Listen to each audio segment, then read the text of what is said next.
Mejor.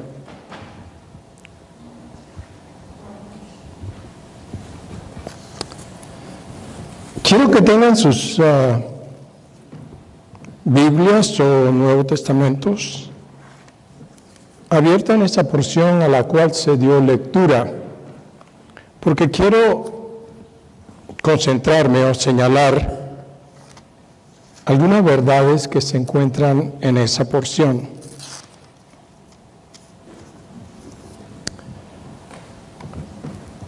Me fue sugerido que en la presentación de esta tarde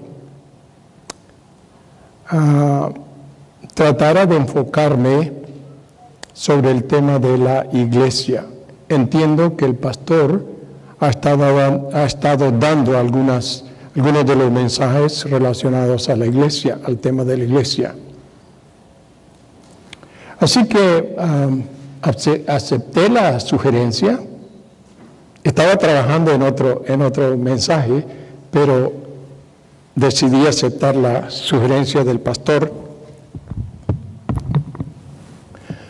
Y buscando la dirección del Señor me llevó exactamente a esa porción de 2 de Corintios 8, del 1 al 6. Y he dado el título a la reflexión o al mensaje: ejemplo de iglesias generosas. Nosotros estamos aquí, un grupo, tal vez no tan numeroso como en otras iglesias, pero aún pequeño, como nos consideramos, sin embargo, somos una iglesia. Y como iglesia, somos parte, no se olvide de eso, somos parte del cuerpo de Cristo. Como iglesia, entonces, estamos interesados en conocer, en saber cómo vivir en la iglesia y que la iglesia sea lo que Dios espera que nosotros seamos. Y entonces escogí esa porción porque casualmente habla acerca de iglesias en el pasado. Y nos gustaría aprender algo de esas iglesias, cómo funcionaron ellas, cómo vivían. Y eso es lo que vamos a hacer en esta tarde. Ojalá quiera el Señor que nos ayude a recordar lo que quiero compartir con ustedes. Porque después de todo, nosotros somos una iglesia y debemos de caminar, de actuar como Dios espera de su iglesia. Y no espere que otros van a seguir esos principios de los cuales voy a hablar o de los que voy a tocar, sino que cada uno de nosotros debemos apropiarlo a nuestras vidas, porque nosotros somos miembros, partes de esa iglesia. Nosotros formamos eso que llamamos iglesia. Así que cada uno de nosotros, de alguna manera, afectamos la buena función o la mala función de ese organismo llamado la iglesia.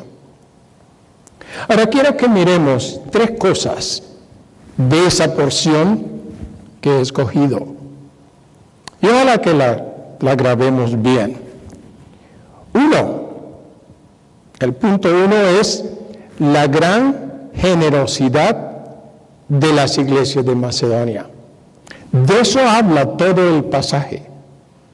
Así que quiero que miremos eso, la gran generosidad de la iglesia. Segundo, el gran deseo que la iglesia tenía en mostrar su generosidad. Mire usted, eran generosos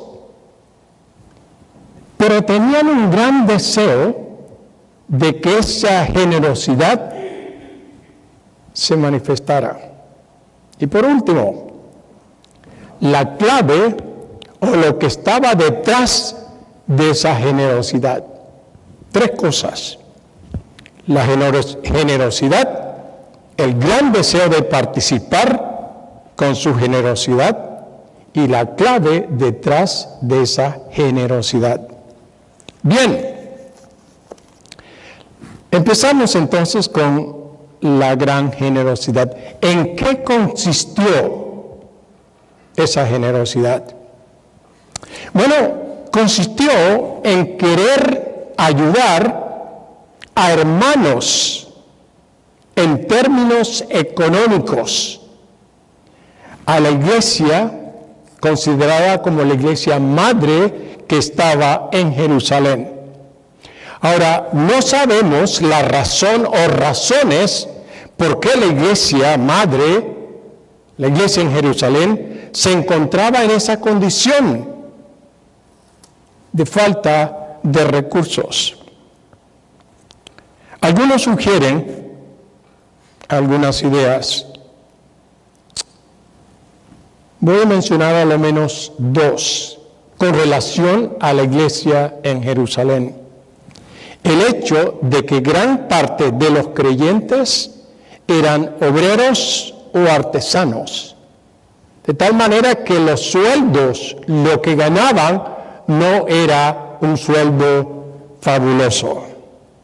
Segundo, la segunda teoría es que la mayoría de los creyentes eran objetos de persecución y ostracismo, lo que les hacía difícil para ellos encontrar un buen trabajo. De todas maneras, cualquiera que hubiera sido la causa de su pobreza, no es para nuestra consideración ahora. Lo que sí nos interesa es que había una necesidad en la iglesia de Jerusalén. Y estos hermanos, lejos por supuesto de Jerusalén, al escuchar la condición en que se encontraban los hermanos en Jerusalén, decidieron entonces recoger dinero, una ofrenda, para enviarla para ayudar a esos hermanos en Jerusalén. Buena idea, magnífica idea. Y quiero que notemos algunas cositas en que se encontraba la iglesia, las iglesias, o la iglesia de Macedonia. Generalmente nosotros pensamos que podemos dar, podemos ayudar cuando tenemos. Sin embargo, una de las cosas que nos dice la Escritura, y a lo menos voy a mencionar 3 cosas. Una es que la iglesia estaba pasando por gran dificultad. Escuchen lo que dice Pablo. Asimismo, hermanos, os hacemos saber la gracia de Dios que se ha dado a las iglesias de Macedonia, que en grande prueba de tribulación. Recuerda eso. Los hermanos estaban pasando, como dijeran los españoles, estaban pasando las negras, por dificultad o dificultades. Eso es lo que nos dice Pablo, que estaban pasando por gran tribulación. Ahora, mientras una persona esté pasando por gran tribulación, se va a poner a pensar en otros y tratar de ayudarles en su situación.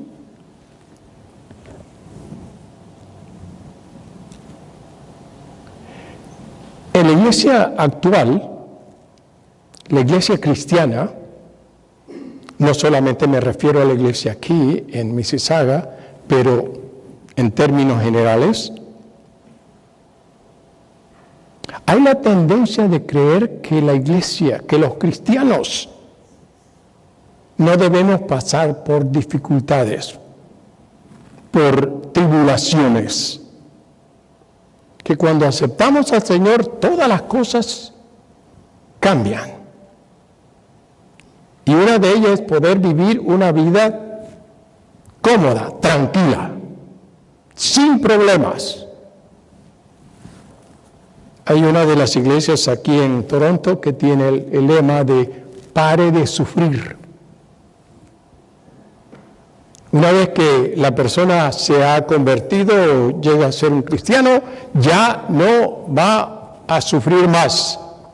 ¿Cuán equivocado estamos? Cuando el Señor Jesucristo dijo que cuando da las bienaventuranzas, tal vez debo de leerlo, porque a veces nos olvidamos de algunas de las enseñanzas que el Señor nos presenta en su palabra. Escuche lo que dice: bienaventurados sois cuando por mi causa os vituperen y os persigan y digan toda clase de mal contra vosotros, mintiendo. Gozaos y alegraos, porque vuestro galardón es grande en los cielos, porque así persiguieron a los profetas que fueron antes de vosotros. Ahora, si miramos a las epístolas, encontramos que los escritores, entre ellos Pedro, voy a referirme a Pedro, escribe la primera y la segunda carta, la dedica específicamente para ayudar, animar, alentar, estimular a los creyentes porque la estaban pasando negras. Miren lo que dice Pedro. Y esa era la iglesia primitiva, Pedro, en su epístola, nos dice lo siguiente: en lo cual vosotros os alegráis, escuche, vosotros os alegráis, aunque ahora por un poco de tiempo, si es necesario, tengáis que ser afligidos en diversas pruebas. Ahora, ¿quién se va a alegrar? ¿Quién se va a gozar cuando esté pasando por las negras, como decimos? Pero eso es lo que está diciendo Pedro, animando a los creyentes que estaban pasando por diversas pruebas, serias pruebas. Y él dice, en lo cual vosotros os alegráis, aunque por ahora, por el momento, estés pasando la duro. Esa era la iglesia. Pero más adelante dice él lo siguiente. A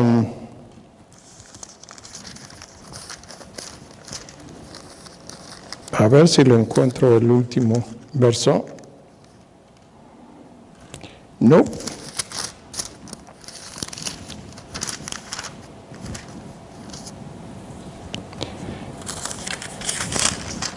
Pero está diciendo el apóstol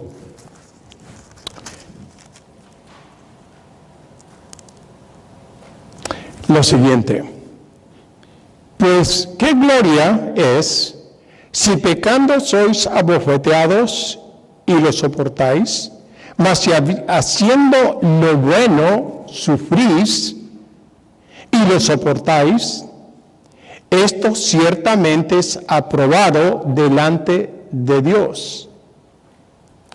Pues para esto fuisteis llamado, escuche, para esto fuisteis llamado, porque también Cristo padeció por vosotros, dejándonos ejemplo para que sigáis sus pisadas. Así que el Señor nos indica que los cristianos vamos a pasar por dificultades, por problemas, por pobreza y muchas otras cosas. Ahora, estos hermanos estaban pasando por dificultades, tribulaciones. Y miren lo que dice: la abundancia de su gozo. Pasando por tribulaciones y gozarse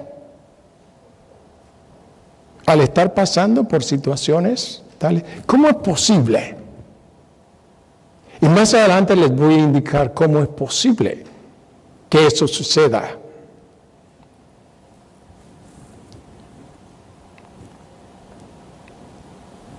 Tenían gozo.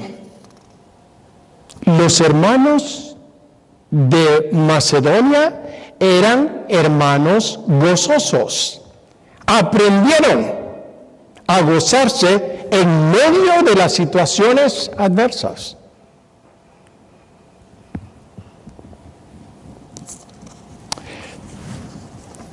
No es que eran hermanos especiales, eran hermanos como nosotros.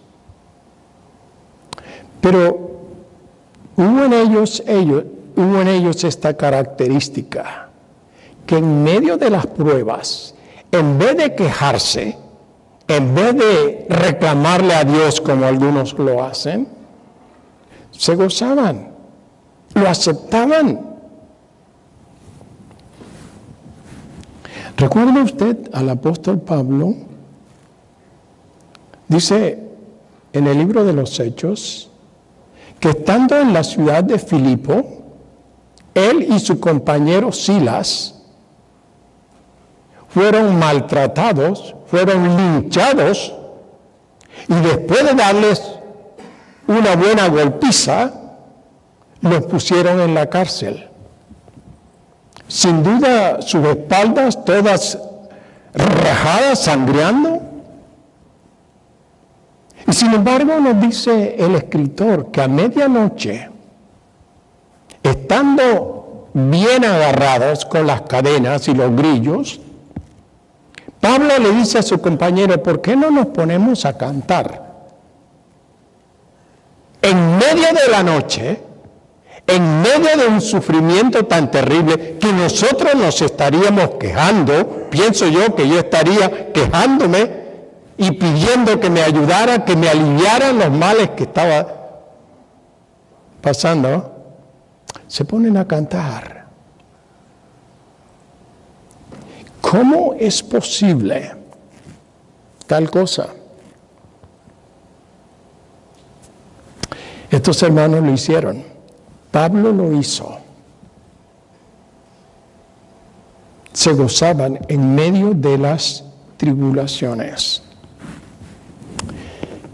La tercera cosa que nos dice Pablo con relación a estos hermanos, no solamente que estaban pasando por tribulación, no solamente que eran hermanos que se gozaban en el Señor, pero, dice Pablo, y su profunda pobreza, eran pobres.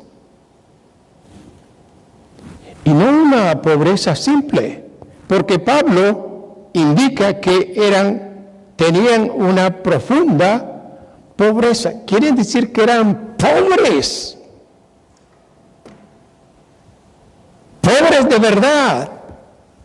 No tenían los recursos que muchos de nosotros tal vez tenemos. Una profunda pobreza. Y eso hace esa gracia de dar en una forma extraordinaria. En medio de su pobreza, en medio de su tribulación, estaban pensando en otros. Y estaban dispuestos a dar.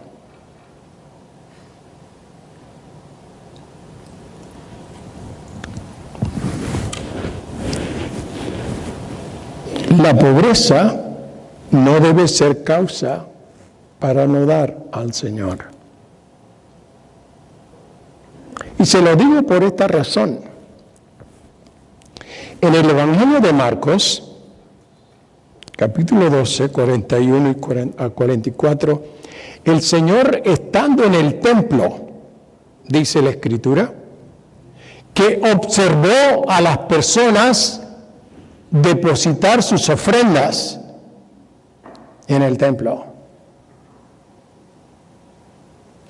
Y sin duda que en la iglesia o que en el templo habían gentes que eran acomodadas, que tenían buena plata y pudieron depositar una buena cantidad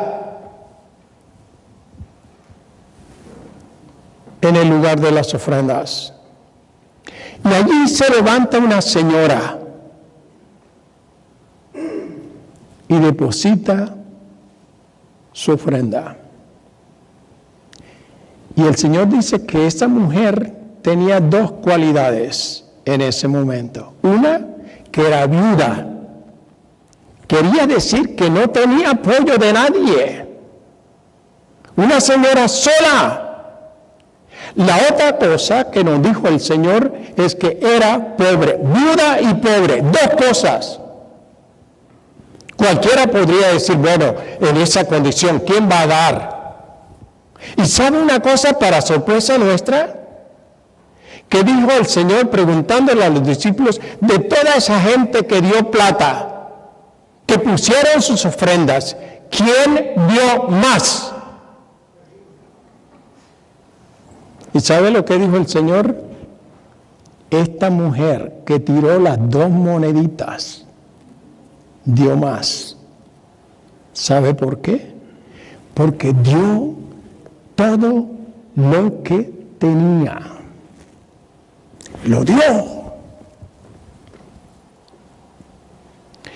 ¿Damos nosotros de esa manera?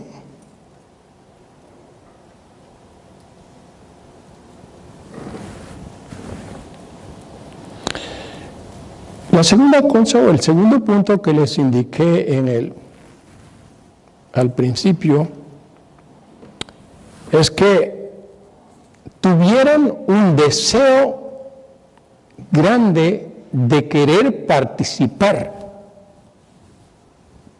de que aceptaran la ofrenda que ellos estaban dando. Escuche lo que dice Pablo. Pues doy testimonio de que con agrado han dado conforme a sus fuerzas y aún más allá de sus fuerzas. Eran gente pobre. Y Pablo está diciendo que han dado con sus fuerzas y aún más de sus fuerzas. Y ahora viene lo siguiente. Pidiéndonos, escuche, pidiéndonos con muchos ruegos, óigame, rogarle a una persona para que acepte la ofrenda, lo hacemos nosotros. Dice Pablo, pidiéndonos con muchos ruegos que les concediéramos el privilegio de participar en este servicio para los santos. Eso es grande. No solamente se sacrificaron de recoger los fondos, el dinero, la ofrenda, pero ahora le están pidiendo a Pablo, le están diciendo a Pablo, le están rogando a Pablo, por favor, denos el privilegio y la bendición de poder dar. Eso es raro. Eso casi no se ve. Que uno tenga que pedir el favor de que acepten la ofrenda. Lo que yo escucho en la mayoría de las iglesias es pidiendo plata.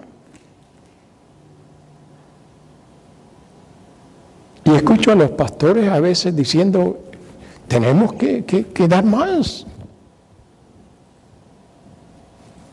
Aquí está el caso de estas iglesias, de estos hermanos macedonios, que ellos están rogando para que acepten la ofrenda que habían recogido para ayudar a esos hermanos. Ahora, no fue que el apóstol los exhortó a recolectar la ofrenda. Él no apeló a alguna de las mañas y de las tácticas que usan algunos para pedir, para que den para el Señor. Pablo no se ocupó de eso, no usó esa manera de pedir. Algunos están predicando hoy día que si tú le das a Dios, Dios te da. Si tú le das más a Dios, Dios te da más. Así que dele a Dios para que Él te lo devuelva y te lo devuelva multiplicado. Asunto de negocio. Pablo no tuvo que exhortar a estos hermanos. No les exigió que ayudaran a los hermanos de allá de Jerusalén. Ellos estaban rogando para que aceptaran la ofrenda. Hermanos con unas cualidades extraordinarias. Por último, la clave. ¿Qué es lo que estaba detrás de esa actitud, de esa manera de dar? Pablo nos dice, mire cómo lo presenta Pablo. Pidiéndonos con muchos ruegos que les concediésemos el privilegio de participar en este servicio para los santos. Y como lo esperábamos, y no como lo esperábamos, sino que asimismo se dieron primeramente al Señor y luego a nosotros por la voluntad de Dios. Ahí está el secreto, ahí está la clave. Se dieron al Señor, se consagraron al Señor. Cuando eso sucede, verdaderamente nosotros o las personas, los cristianos, están dispuestos a darse a los demás. Cuando pensamos en otros, pensamos en sus males, pensamos que nosotros tenemos más de lo que ellos tienen. ¿Estamos nosotros dispuestos a ayudarles? Dios tiene su manera y ve el corazón de las personas. Siempre pienso en un gran profeta en el Antiguo Testamento. Me refiero a Nehemías. Nehemías estaba sirviendo. Él era el copero del rey. Era un exiliado. Era un esclavo. Y estaba trabajando. Y de pronto vinieron algunos hermanos de Jerusalén y dieron informe cómo se encontraba el residuo, los que quedaron en Jerusalén y cómo estaba la ciudad. Y hablaron de los muros que estaban completamente destruidos y la gente estaba pasando, pero mal. Dice la Escritura que Nehemías escuchó eso y le dolió en su corazón y se puso a orar. Dios tocó el corazón de Nehemías y aun cuando él no lo pensó, no lo planeó, resultó que Nehemías cae en gracia ante el rey. Y le dice a Nehemías, el rey le dice a Nehemías, ¿en qué te puedo ayudar? Si quieres ir allá a ayudar a estos hermanos, ¿qué puedo hacer para ti? Nehemías oró a Dios. Nos dice la Escritura, antes de decirle, deme esto y esto y esto y aquello. No, él oró a Dios para que el Señor dirigiera en lo que debía pedir. Y pidió al rey. Y el rey lo concedió. No solamente le concedió lo que él pidió, pero hizo algo aún más de lo que Nehemías había pedido. Un hombre que no tenía la intención de hacerse el jefe, ir allá a Jerusalén para la reconstrucción de los muros. Ese hombre llegó a hacer ese trabajo. Llevó todo el material, pudo llegar a Jerusalén y hacer el trabajo de la construcción de los muros y restablecer la ciudad. Los hermanos de Macedonia hicieron eso, se dieron al Señor. Y al darse al Señor en esos términos, se dieron a los demás.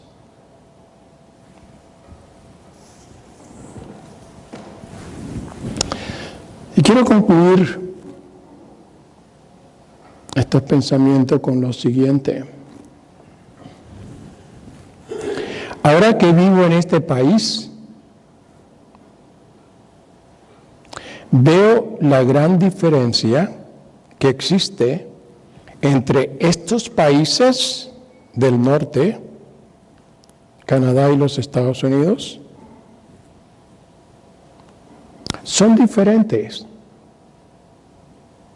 a los pueblos de donde nosotros venimos. A lo menos hablo de mi país y del área de donde yo vengo. Hay diferencia en cuanto a clima, a cultura, a idioma y estatus económicos. En nuestros países o de donde yo vengo hay mucha pobreza. Y las condiciones no son tan extraordinarias como las encontramos aquí. Y estoy mencionando esto porque pienso en los misioneros y las misioneras que vinieron a Colombia. Como digo, al ver cómo la vida aquí es y cómo es la vida en nuestros países, yo a veces pienso, ¿cómo pudieron los misioneros aguantarse todo el calor de los pueblos nuestros, de donde yo vengo?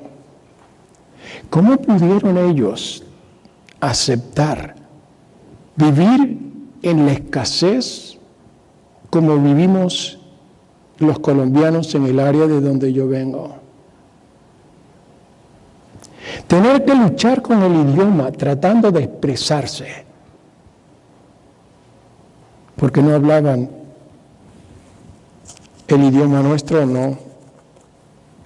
Solamente hablaban el inglés, pero aprendieron el español y con fuerza trataban de comunicarse. Y yo miro cómo estas personas que tenían grados, que podían tener puestos aquí en este país, unos puestos que ganarían plata en cantidad, sin tener que dejar a sus familiares e irse a esos lugares para recibir persecución como lo hicieron, que a muchos los mataron, persiguiéndolos por el Evangelio. ¿Cómo es posible que ellos estuvieron dispuestos a hacer eso? ¿Por qué lo hicieron? Y la respuesta a ese por qué es sencilla.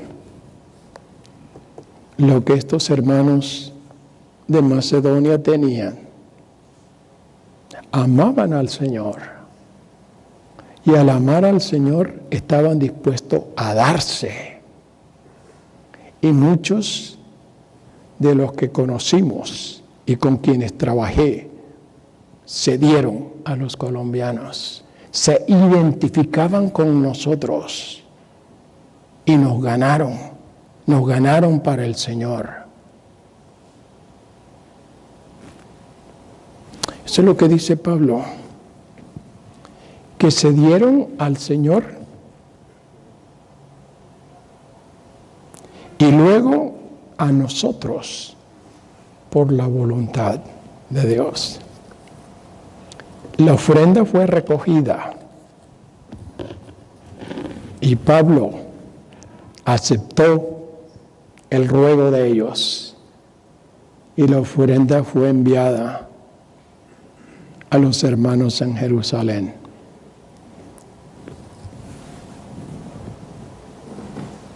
Una iglesia o iglesias extraordinarias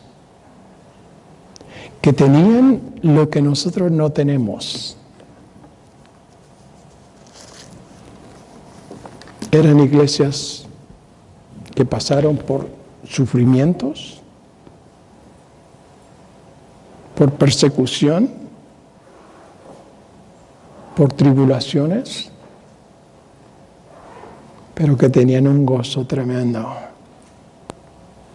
Y sobre todo, estuvieron dispuestos a expresar su amor al Señor en una forma tangible. No solamente decirle a los hermanos, ya oraremos por ustedes, lo recordaremos en nuestras oraciones. No, Señor, ellos lo mostraron, probándolo con sus ofrendas. La iglesia de nuestros días no debiera de estar llamando a la gente para que dé. Como cristianos debemos espontáneamente y liberalmente dar para el Señor. Y no espere ganarse la lotería para dar una buena cantidad. Recuerda a la mujer pobre, la viuda. Dio todo lo que tenía. Quiere el Señor ayudarnos para que como una iglesia que somos y estamos aquí, podamos no solamente impactar a la comunidad, pero agradar a Dios. Que el Señor nos bendiga.